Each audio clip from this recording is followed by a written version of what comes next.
Hey, thanks everyone for coming out. I'm Matt Cavnar. I'm the VP of Business Development at Vook. And if I seem a little nervous today, it's because my mother-in-law is in the audience. And in fact, I'm wearing my wedding suit.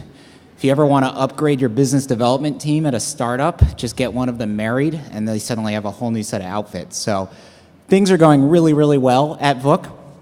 What are we? We're a cloud-based e-publishing platforms.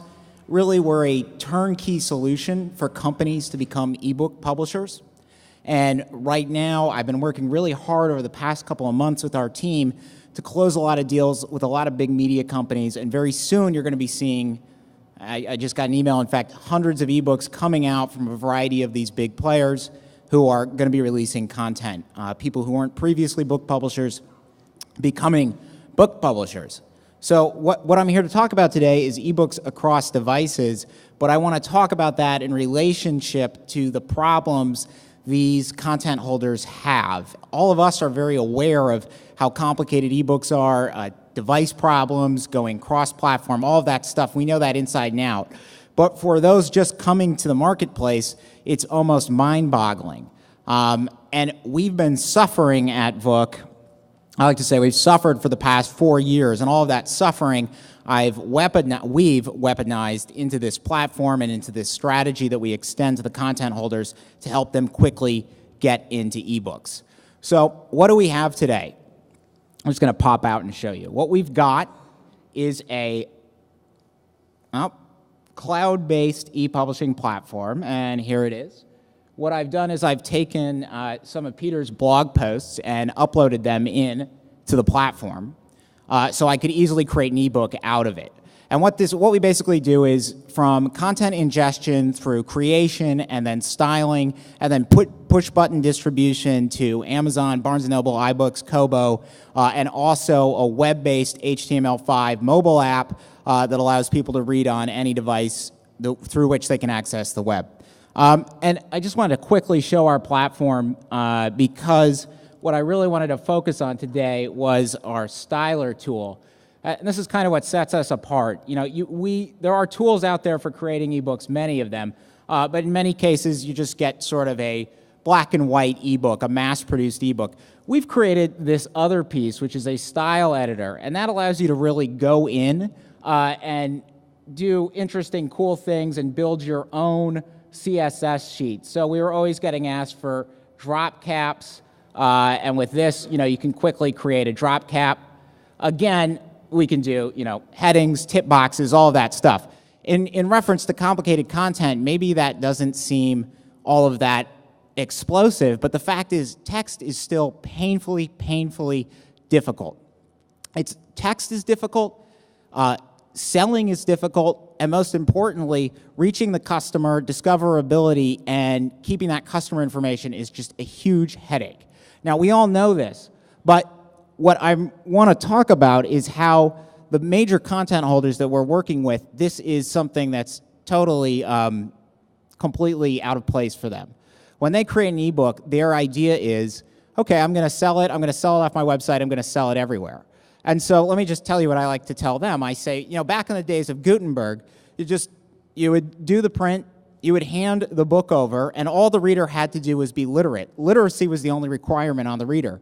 In many ways, digital has made things easier, but at the same time, it's made it a lot more complex for the reader. You can't just be literate, you have to have the appropriate device. So that means that everybody I go to make books for, they say, okay, well, we'll make the version for Amazon, we'll make the version for Barnes & Noble, and we'll make the version for iBooks, and then we also just want the version to sell off our site. And that's where the pain enters in. Because how can they sell off their site? Let's take major media company X. Go back into my presentation. So what they've got is they've got their files created for the major marketplaces, right? But we all know you put an ebook out into that marketplace, and the chances you're going to sell aren't that great. But these people already have a brand, and they already have a lot of visitors coming to their site, and they want to get to those people, but they also, when they sell, they don't want to just send the traffic off to the distributors. They certainly want to do that, but they really want to capture that customer information. And so what I've got is people who have this problem. They've got content, they want to create it in an ebook, then they want to publish it everywhere, but also on their own site. Then they want to merchandise that, and then they want to capture the customer information at purchase. And what we've done is built a solution for them that does all of that. So in Vook, when I create my Peter ebook here, I would build it, and I'd finish all my styling, I'd finish everything I needed to do, I'd enter in the metadata, I'd hit distribute, I would first get preview copies that I could see whenever I needed to. I would hit distribute, and I'd immediately get my files for all the various marketplaces. They can either go straight through us, or they can take the files and distribute them themselves. But the next piece, and this is where we're going to start talking about cross-device, that's interesting is that we also automatically generate these landing pages for the content holders. And what I'm going to show you is what's available in our tool. So this is our storefront. But what we can easily do is create this white label. So Media Company X would be up there. Their content would live here. Their About the Author is here. All the other titles they've got are there. We do the links out to the storefront, but you can also download it directly for your device and read it online via HTML5. And when they purchase it from us, from this storefront, we can keep the customer information. So the customer has an opt-in, and that means they collect that, they can give away free content, they can get an email address. And this is something that many of you know what we do, but this is something we've been working on really hard over the past couple months to get right. And we just added a bunch of new features to it this week.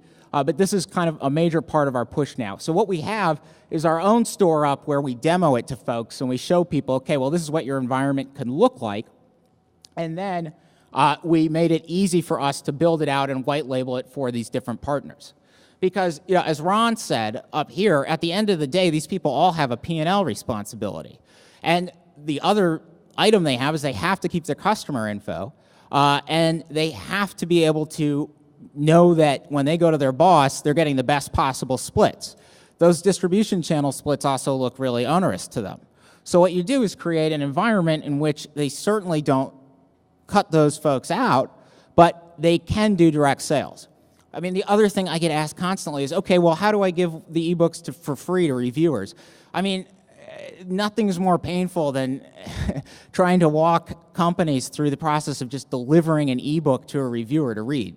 All of that, of course, becomes much easier in our tool because we can just email it out. You can do bulk sales. Now, the presentation part, not just to talk about what we're doing, but this is the heart. So our CMS then manages all of that. So you control the metadata on this page. You can pull it down, update the content, put the book back out. You can set the price. Everything's managed from within the tool we created to be the ebook creation software. So really, now that tool does not just your ebook, but it also handles your output controlling this merchandising retail environment. And then, of course, this is an individual product landing page. And then this is the reader itself, the HTML5 version, which I can just show you here on the web. And what I wanted to do for this audience is I had the engineers help me produce some really technically specific stuff about how we're doing this. So this is the direct HTML5 solution that we offer. Folks like the History Channel, again, they want to sell this through their environment. They don't just want to be limited to the EPUB market. So we're able to, this integration allows them to continue to do that. As I said, text should be easy. We're really focused on getting text ebooks right. The pain and suffering around those are still so prevalent that we feel we have a tremendous amount of work there to do to help people get all of their issues correct. As we know, there's complicated assets. I sort of talked through this, so I'm just going to buzz through these slides and get into the more specific pieces for the rest of you. So this is really how our platform works. And again, I'm the business person, but I wanted to represent all the hard work our engineers have done to do this. And fundamentally what we do is pull in the file ingestion. The CSS editing is key because if you're a media company, you want your ebook to look unique. All those problems we saw previous presenters mention, like indents and hyphenation and all those things, those go away in our tool because we allow you with the CSS styler to build a unique style for your ebook that you can then apply to every ebook you do. The yoga company Gaiam, we worked with them, and they had 15 ebooks that all have the same in-house style, and they all look really pretty. They're not fixed layout, but within the limits of reflowable, they look as good as you can get. So you style it, and then we pull it all up in here to do the generation to the multiple points. I love my technical language. We pull it all up in here, but this is how we actually do that. There's 3 keys to our success. This is the kind of stuff I can never talk about at more general presentations, but basically what we rely on is the markup language compiler, CSSC, and the extensible templating engine. And these 3 pieces are really the core to everything we do. And we've got one particular guy who's very focused on the CSSC compiler. And what we're most proud of with this, and in terms of going across device, is the fact that you have to have one tool that allows you, since we're starting with creation, you have to have one tool that allows you to create these styles, and then when the content's rendering for consumption, that tool also renders the styles. So you have the tool that's running the back end in the browser is also what's running the compile of the styles our users have created. Running a little short, so I'll kind of skip over device-specific challenges. All of you guys are aware that in each marketplace we've had to overcome a lot of hurdles. Kindle, for example, frequently in a CSS style they'll apply a global style and overwrite the specific styles. So we've found a way to work around that. Same thing with iBooks and image styling. But what's most relevant here for us is our HTML5 reader itself. And the key pieces of that is that the way we've done it is that we don't use iframes. The CSSC, it isolates the code, it isolates the style sheet, and shows it off properly in the reader. And a real issue we had for creating this browser reading experience is the fact that we have such massive pieces of books. Some of these books are hundreds of pages. So we figured out a way to progressively load and remove chapters when they're rendering. And the next step is we're getting the book cacheable so that people can access it when they're not attached to the internet, connected to the internet. But right now, we do it on a chapter-by-chapter basis. And what gets complicated in that is we have a preview version, and you have to figure out how many pages there are within the preview, because otherwise people are just going to preview, their table of contents. So doing that, we can look at the chapter, we can calculate how many pages are ahead, and preview the right amount of content. We have some video-specific issues, but the final thing I'll touch on in the last 2 minutes is the fact that those pages I showed you are all, to the earlier conversation, the preview is entirely Google searchable. This page is entirely Google searchable.